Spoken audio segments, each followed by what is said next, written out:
WE G17 G5.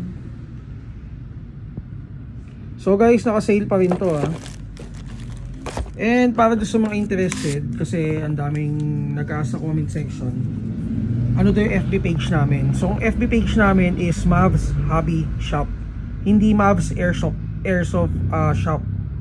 So Mavs Hobby Shop. Okay, so yun, naka-sale pa rin tong G17 Gen 5.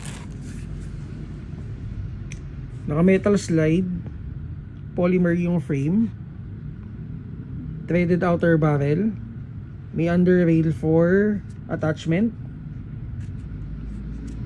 So naka textured grip, and then may kasama na rin siyang grip extenders. Ayan. So mag capacity is 26 rounds. Available din sa atin ng 50 rounds. So yun yung long magazine.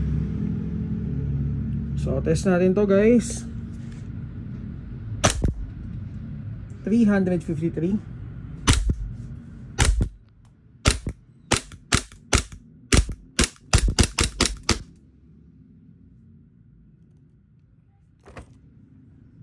So for details, PM lang kayo sa page namin Again, G17 Gen 5.